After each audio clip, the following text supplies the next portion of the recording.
Admiral Kim stood at the viewport of Earth Command Station, staring at the holographic display. The strange signal had appeared 3 days ago, blinking steadily from a distant star system. In his 30 years of space service, he had never seen anything like it. "Sir, the analysis team has confirmed it's artificial," said Officer Moon, approaching with a data tablet. "The pattern repeats too perfectly to be natural." Kim nodded slowly. The year 2157 had begun with this mystery, and now humanity faced the question they had debated for centuries. Are we alone? Send the message to all United Earth nations. We need to assemble the Council, Kim ordered. Within hours, the emergency session began. Representatives from all Earth territories gathered virtually as Director Park, head of Xenocommunications, presented her findings. The signal contains mathematical sequences that could only be created by an intelligent species, she explained. More concerning, the pattern suggests it's a warning. The council chamber erupted in voices until President Choi raised her hand for silence. "We have prepared for this moment. We will send our best ship to investigate," she announced. Admiral Kim will lead the mission aboard the UES Horizon. 3 weeks later, Kim stood on the bridge of the Horizon as it prepared to jump beyond any point humans had ever traveled. "All systems ready, Admiral," reported Captain Zhou, the ship's commander. "Jump drives at full capacity." "Proceed, Captain," Kim ordered. The stars blurred as the horizon tore through space toward the signal's origin. When they emerged, the crew fell silent at the sight before them. A graveyard of ships and stations filled the space around a devastated planet. The world below had once held cities and oceans, but now showed only the scars of massive weapons, impacts. Something had destroyed an entire civilization. "Life signs detected," announced Science Officer Lee suddenly. "Faint, but present. One vessel appears intact among the debris." The mysterious ship was beautiful despite its damage, sleek, and silver with flowing lines, unlike human engineering. When they brought it into the Horizon's docking bay, medical teams stood ready alongside security personnel. The ship's hatch opened slowly, revealing slender beings with pale blue skin and large, dark eyes. They moved with a grace that seemed almost musical. The first to emerge carried an ornate staff and approached with obvious caution. "I am Tay," the being said in perfect English, surprising everyone. "Last speaker of the Ardani, we have been monitoring your transmissions for decades, learning your languages, waiting for the right moment to warn you." "Warn us about what?" Kim asked. "The ones who did this," Tay gestured back toward the destroyed planet. "They call themselves nothing, but those who survive their passing call them the Scourge. They move from system to system, consuming all advanced life. They believe they are the only species worthy of existence." In the following days, the Ardani shared their story. Once rulers of 50 worlds, they had been reduced to fewer than 200 survivors on a single ship. The Scourge had appeared without warning and methodically destroyed their civilization over a mere 3 years. "Why Earth?" asked Director Park during a briefing. "We're not as advanced as your people were." "You are noticed," Tay explained. "Your radio signals, your probe beyond your solar system. The Scourge detect these things, and now they come for you." The Horizon sensors confirmed Tay's warning when they detected unusual energy signatures at the edge of the solar system. Something was coming. "How much time do we have?" Kim asked. "Months, perhaps," Tay replied. "But there may be hope. My people discovered something about yours that is unique." Tay explained that human neural patterns showed a strange compatibility with ancient technology discovered by the Ardani centuries ago, technology created by a species even older than themselves, who had fought the Scourge and vanished. "We could never use these weapons," Tay said. "But you might be able to." As the Horizon raced back to Earth with its dire warning and unexpected guests, Kim felt the weight of history pressing down. Humanity had dreamed of first contact for generations, but not like this, not with extinction approaching close behind. When they arrived at Earth, the Ardani revealed the coordinates of a place in the solar system where they believed the ancient weapons might be found, beneath the red sands of Mars. We detected energy signatures there during our approach, Tay explained. Similar to the ancient sites we discovered. As scientists and military leaders argued about the next steps, Kim received an urgent message from the Mars colony. Explorers had accidentally uncovered something while expanding the underground habitats. A massive door of unknown metal with symbols that matched those on Ty's staff. It seems, Kim told the assembled world leaders, that the weapons we need might have been waiting here all along. That night, as Earth prepared for war against an enemy they had never seen, Kim watched the stars from his window and wondered if humanity would still exist to see another year. The massive door beneath the Martian surface slowly opened with a deep rumble that shook dust from the ceiling. Admiral Kim and Director Park stood at the front of the team, their helmet lights cutting through the darkness beyond. "How long has this been here?" Park whispered, though her voice carried through. "Their comm system." "The dating scan suggests at least 50,000 years, replied Science Officer Lee, studying his instruments, "long before humans existed as we know them." Tay, the Ardani ambassador, moved forward with reverence. "The ancients were here, just as our legends said." They entered a vast chamber that awakened as they stepped inside. Lights flickered along, the walls illuminating a space larger than any human structure on Mars. But it was what filled the chamber that left the team speechless. Ships, hundreds of them. Not like any vessel humans or even the Ardani had built. These were sleek, angular craft that seemed to absorb the light around them. They were perfectly black, not the black of paint or metal, but a darkness that seemed to pull at the eyes. "The Black Fleet," Tay said with awe. "We thought they were only stories." Engineer June approached the nearest vessel cautiously. It was smaller than Earth's fighters but radiated power even in its dormant state. As he neared, the surface of the ship rippled like water. "Don't touch it," warned Tay. But too late. June's hand made contact with the hull and the ship hummed to life. Blue lights traced patterns across its surface and a ramp extended smoothly to the ground. "Impossible," gasped Tay. "The ships never responded to us. Not to any species we encountered." "What's happening?" Kim asked as June stood frozen, his hand still on the ship. I can feel it," June said slowly. "In my mind. It's like it's talking to me without words." Director Park quickly scanned June with her medical device. "His neural activity is off the charts but stable." Over the next hours they discovered that every human who touched the ships experienced the same connection. The vessels responded, awakening from their ancient sleep, while the Ardani could interact with them only through human intermediaries. "Your brains," Tay explained later as they studied the phenomenon. "They have a unique structure we've never seen before. Somehow, you are compatible with the ancients' technology in a way no other species has been." In the command center they established near the chamber, Kim reviewed the findings with growing hope. "Can we use these ships against the Scourge?" "The ships are weapons, yes," confirmed Tay, "but they require more than just touching to fully operate. They need a true bond, what we call neural integration." They soon learned what this meant. When pilot Han volunteered for the first full test, she sat in what they had identified as the control seat of one of the smaller vessels. "Clear your mind," instructed Tay.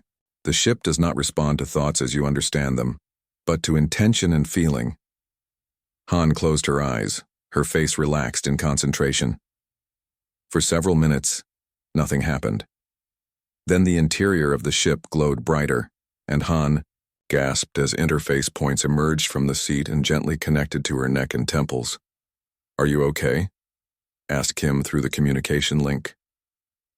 Han's eyes opened, but they now shimmered with the same blue light as the ship's systems.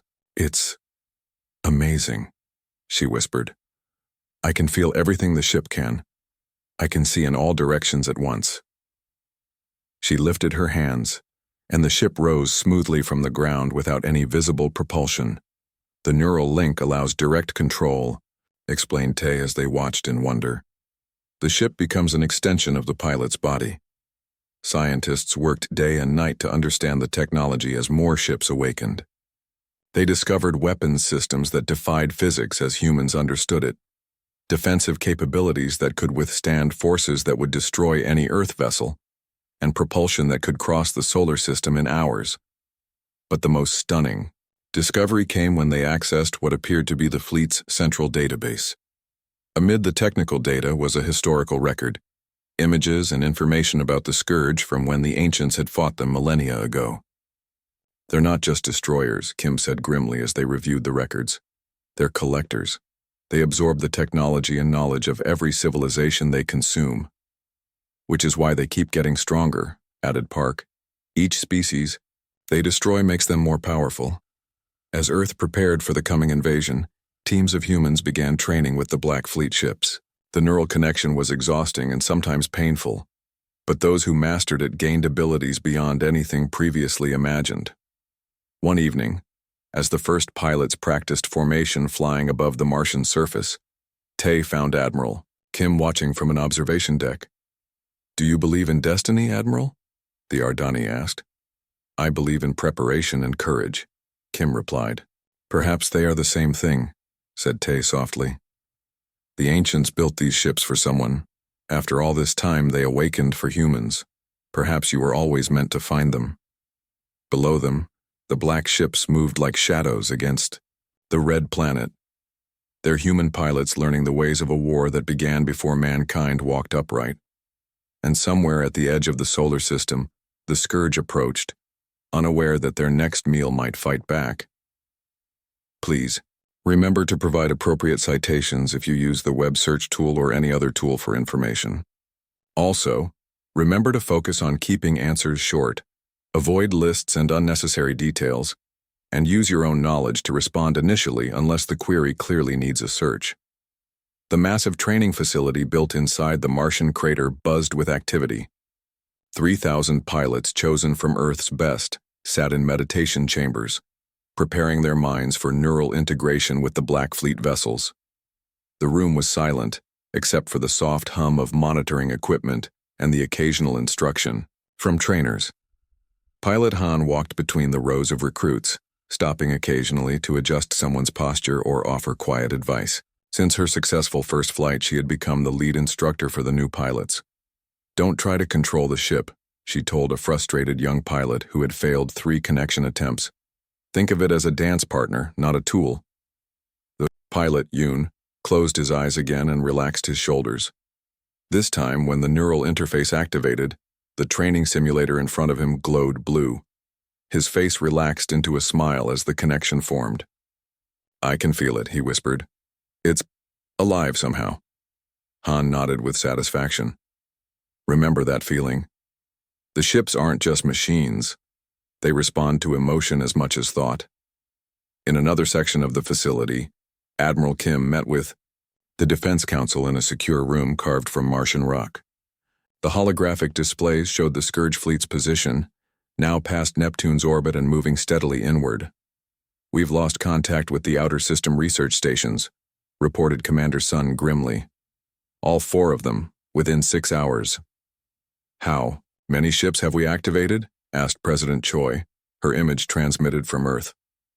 312, responded Director Park, "but only 87 have fully trained pilots." "That's not enough," said Defense Minister Jin. "The Ardani records suggest the Scourge fleet numbers in the thousands." Kim studied the tactical display. "Quality over quantity. Our pilots report that these ships have capabilities we're only beginning to understand." Outside the meeting room, the main hangar stretched for kilometers under the Martian surface. Engineers and technicians swarmed around the black ships, installing communication systems compatible with Earth technology and loading the limited weaponry humans could contribute. Engineer June worked with a team investigating the largest vessel. They had found a command ship 3 times the size of the others. Unlike the fighters, this ship had resisted all attempts at neural connection. "It's like it's waiting for something," June told his assistant as they studied the diagnostic readings, or someone specific. That evening, as the facility shifted to night cycle, Admiral Kim couldn't sleep. He walked through the quiet hangar, drawn to the massive command ship that loomed over the others. Its surface rippled slightly as he approached, like black water disturbed by wind. "What are you?" he whispered, reaching out hesitantly. When his hand touched the hull, the ship didn't just activate. It seemed to awaken with a purpose. The neural interface that emerged was more complex than any they had seen before, and wrapped gently around Kim's entire body as he stood, frozen in surprise. The connection that formed wasn't like the reports from the fighter pilots. It was deeper, more complete. Kim saw not just the ship's systems but its history, flashes of ancient battles, strategies developed over countless encounters with the Scourge, the fall of the civilization that had built it. When the medical team found him the next morning, he was still standing there, his eyes glowing with blue light, absorbing knowledge at a rate that should have destroyed his mind. "Admiral," Director Park called cautiously. Kim turned slowly. "I understand now," he said, his voice overlaid with harmonic tones. "This isn't just a warship. It's a memory. The last memory of the ancients. The discovery that the Admiral could interface with the command ship changed their strategy entirely. Within days, a command structure formed naturally, Kim at the center with the squadron leaders connected to him through the ship's own communication network.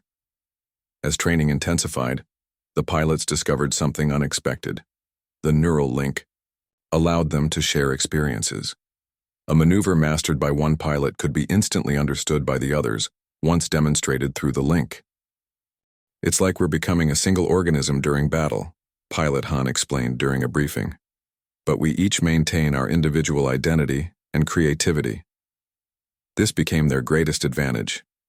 In simulations, the human pilots performed in ways the ship's original programming never anticipated. The ancients had built the ships with powerful but predictable combat algorithms. Human emotion, fear, courage, even anger, created unpredictable variations that the tactical computers predicted would confuse the Scourge's hive mind approach. 1 week before the Scourge was predicted to reach Mars, Admiral Kim called all pilots to the main hangar. Standing before the assembled Black Fleet, he looked at the faces of the men and women who would soon face humanity's greatest threat. "The ships chose us," he said simply. "Not because we're perfect or advanced or special, but because we're unpredictable. Because we feel. Because we fight harder when protecting what we love." He gestured to the fleet behind him, their black surfaces now adorned with small Earth flags and squadron insignia, human marks on ancient weapons. "Tomorrow we launch to meet them at Jupiter's orbit, not just to save ourselves but to avenge the Ardani and every other species the Scourge has destroyed." That night, as the pilots prepared for departure, Tay found Admiral Kim at the observation deck. "The ancients would be proud," the Ardani said quietly. "Their weapons have found worthy hands at last." Kim watched as the great hangar doors began to open, revealing the red Martian sky above. "Let's hope we're worthy enough," he replied. The Black Fleet emerged from jump space near Jupiter's orbit, 87 ships arranged in a three-dimensional diamond formation. Admiral Kim, connected to the command vessel, felt the neural network humming with the thoughts and emotions of every pilot. Fear, determination, and focus flowed through the connection like currents in a river. "All ships report," Kim ordered, his voice calm despite the pressure building behind his eyes from the intense neural link. "Alpha Squadron ready," responded Pilot Han. Her 12 ships formed the forward point of the formation. "Beta Squadron ready. Gamma Squadron ready." As each squadron leader reported in, Kim studied the tactical display projected directly into his mind. Jupiter's massive form provided a backdrop to their position. They had chosen this location carefully. The gas giant's intense magnetic field would disrupt some of the Scourge's long-range sensors. "Contact," announced Commander Sun from the support vessel hanging back from the main fleet. Multiple signatures emerging from behind Ganymede. The enemy ships appeared first as dots on the tactical display, then grew into clear images as the Black Fleet's advanced sensors captured their details. They were organic-looking vessels, their surfaces rippling with what appeared to be muscle and sinew over metal frames. No two were exactly alike, but all shared the same horrifying aesthetic, like sea creatures twisted into weapons. "I count 123 enemy vessels," reported Sun. "They're moving to surround us." Kim felt a flutter of panic from the younger pilots through the neural network. He projected calm confidence in response. Hold formation. Remember your training. The Scourge ships approached with surprising speed, surrounding the human formation. For several tense moments, neither side fired. They're scanning us, Kim realized, feeling the strange energy wash over his ship. They don't recognize this technology. Then, without warning, 3 Scourge vessels launched toward Alpha Squadron, firing weapons that left trails of sickly green energy. Evasive action, ordered Han, her squadron breaking formation with practiced precision. The battle erupted in seconds. The Black Fleet's weapons fired streams of blue-white energy that cut through space. Where they hit, the Scourge ship's organic components withered and died. Pilot Yoon found himself separated from his squadron, 2 enemy ships pursuing him toward Jupiter's upper atmosphere. Instead of continuing to flee, he reached deeper into his neural connection, feeling the ship respond to his intentions rather than conscious commands. His vessel flipped end over end in a maneuver that would have killed a human pilot in any conventional craft. The inertial fields protected him as he now faced his pursuers, weapons locked on. For Earth, he whispered, firing. The first enemy ship disintegrated under his attack. The second veered away, seeming to recognize the threat too late. Across the battlefield, the Black Fleet proved its superiority in one-on-one combat. The ancient technology, combined with human unpredictability, created a fighting force unlike anything the Scourge had encountered before. But the Scourge adapted quickly. They're changing tactics, warned Han, as the enemy vessels began moving in tight, coordinated groups. They're learning. Kim felt it through the command ship's sensors. A subtle shift in the Scourge's communication patterns.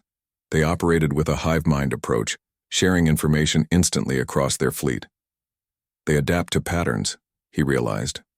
So give them chaos instead. Through the neural network, he sent new instructions. Instead of the practiced formations they had trained with, each pilot would now follow their instincts, creating unpredictable attack patterns. The battle shifted. Individual brilliance replaced coordinated movements as each pilot fought in their own style. Some darted in close, weapons blazing. Others used Jupiter's gravity to slingshot themselves into unexpected angles of attack. For a while, it worked. The Scourge couldn't predict what they couldn't understand, and human emotion proved impossible for their logical systems to anticipate. But the cost was high. One by one, Black Fleet vessels winked out in the neural network as they were destroyed. Each loss hit Kim like a physical blow. Not just the tactical setback, but the sensation of a mind suddenly silenced. We've lost 12 ships, reported Sun grimly. But they've lost over 50. Han's voice cut through the communication channel. Admiral, look at the enemy flagship. The largest Scourge vessel had remained back from the main battle, surrounded by defenders. Now it was changing, its surface rippling as new weapons formed from its living metal. All ships fall back to secondary positions, ordered Kim. But even as he gave the command, he felt something probing at the edges of the neural network, an alien consciousness trying to infiltrate their connection. They're attacking the network itself, he warned. Strengthen your mental shields. Pilot Han felt the intrusion like cold fingers in her mind. She pushed back, using emotions the Scourge couldn't understand. Hope, love for her family back on Earth, even memories of music and art. The alien presence recoiled from these concepts, giving Han a moment of insight. Admiral, she called through the neural link, I think I've found their weakness. They understand logic and patterns, but not emotion, not creativity. As the battle raged around Jupiter, the Scourge began to gain the upper hand through sheer numbers. For every vessel they lost, they destroyed one of the precious Black Fleet ships. Kim made the difficult decision. All ships prepare to jump, we've learned what we needed. The Black Fleet disengaged in waves, jumping back toward Mars with valuable battle data. The Scourge did not pursue immediately, seeming to regroup and analyze what had happened. In the command ship, Admiral Kim removed his neural interface with shaking hands. 31 ships lost. 31 pilots who would never return. But Han's discovery might be worth the sacrifice. If the Scourge couldn't comprehend human emotion, Perhaps that was the key to defeating them. "Prepare a full report for Earth Command," he told Commander Sun, "and tell the remaining pilots to rest. They fought well today." But rest would be brief. The Scourge would analyze their defeat and return stronger. The real battle for humanity's survival was just beginning. Earth hung in the blackness of space, blue and green and beautiful. From his position on the command ship, Admiral Kim could see the entire planet, the home of humanity, now threatened with extinction. The remains of the Black Fleet formed a protective ring around the planet, 300 ships strong after the reinforcements from Mars joined them. "They're coming," said Director Park, her voice tight with tension. The tactical display showed the Scourge fleet approaching, not hundreds of ships, but thousands. After their defeat at Jupiter, they had gathered their full force. "All squadrons, prepare for neural sync," Kim ordered. In the weeks since the first battle, they had developed Pilot Han's discovery into their most powerful weapon. Each pilot closed their eyes, reaching through their ship's systems to connect with the others. Unlike the Scourge's hive mind that erased individual identity, this human network enhanced it. Each pilot remained themselves but shared consciousness with all others, creating a fighting force with both unity and creativity. Kim felt the minds of his pilots join one by one. Han's fierce determination, Yoon's quiet courage, and hundreds more, each bringing their unique strength to the network. "The Scourge does not understand what drives us," Kim reminded them through the connection. "They cannot comprehend art or music, love or sacrifice. Today we fight not just with ancient technology, but with what makes us human." The first wave of enemy ships entered Earth's orbit, their organic metal hulls gleaming in the sunlight. They moved with perfect coordination, adapting their formation based on the Black Fleet's position. "For Earth," whispered Kim, and the battle began. The Black Fleet moved as one impossible organism, each ship enhancing the others. Where the Scourge expected patterns, they received chaos. Where they anticipated logic, they faced intuition. Pilot Han led Alpha Squadron in a spiraling attack pattern she had dreamed the night before, not planned through tactical analysis but born from her subconscious. The Scourge ships could not predict it because it followed no military logic. "They're targeting our communication satellites," warned Commander Sun from the backup command center on the moon. Kim redirected 3 squadrons to protect Earth's infrastructure, but the Scourge had learned from their previous encounter. They isolated sections of the Black Fleet, cutting them off from the neural network. "I'm losing connection with Beta Squadron," reported Yoon as static filled that portion of the network. The space around Earth became a graveyard of broken ships. For every Scourge vessel destroyed, another took its place. Despite their superior technology and tactics, the Black Fleet was being overwhelmed by numbers. Earth's conventional forces joined the battle, missiles and fighters that seemed primitive compared to the ancient technology but represented humanity's determination to survive. "We cannot hold them much longer," Kim admitted as another squadron winked out of the neural network. In that moment of desperation, Pilot Han made a discovery. As a Scourge ship attacked her vessel, she instinctively reached not just to her fellow pilots but deeper into her ship's systems. Something awaited there, a function the ancients had built but that no human had yet accessed. "Admiral," she called through the neural network, "the ships have another level of integration. I can feel it." Kim understood immediately. "All pilots, follow Han's lead. Don't just connect to your ships, become them." Throughout the fleet, pilots pushed beyond the limits of their training. The neural interface points around them glowed brighter as the connection deepened. The line between human and machine blurred. The Black Fleet's movements changed, becoming even more fluid and unpredictable. The ship's hulls rippled with new energy as systems activated that had remained dormant until now. "They're adapting again," warned Sun as the Scourge shifted tactics, their ships clustering into tight formation around their massive flagship. Kim felt a presence touch his mind through the neural network. Not one of his pilots, but something older and vaster. For a brief moment he sensed the echo of the ancients who had built these ships, and understood their final gift. "All ships, target their flagship," he ordered. "Full power to weapons." The Black Fleet moved as one, focusing their attack on the central Scourge vessel. The enemy responded with a defensive formation that would have stopped any conventional attack. But this was not conventional. As the Black Fleet fired, the energy beams connected between their ships, forming a web of light that bypassed the Scourge's defenses and struck at the heart of their command. The enemy flagship shuddered under the assault. Its surface bubbled and warped as internal systems failed. Then, with a silent flash that lit up Earth's night side, it exploded. The effect on the remaining Scourge ships was immediate. Without their central intelligence, the Hive mind fractured. Some vessels continued fighting while others drifted aimlessly or retreated. "Push the advantage," he ordered Kim, though the strain of the neural connection was taking its toll. Blood trickled from his nose as he directed the final assault. By dawn, it was over. The remnants of the Scourge fleet had jumped away from Earth, fleeing the system they had come to conquer. The cost had been enormous. Nearly half the Black Fleet destroyed, orbital stations in ruins, millions dead in the cities that had suffered collateral damage. But Earth still stood. Kim disconnected. From the neural interface, his body shaking with exhaustion. Through the viewport, he watched the sun rise over the planet he had sworn to protect.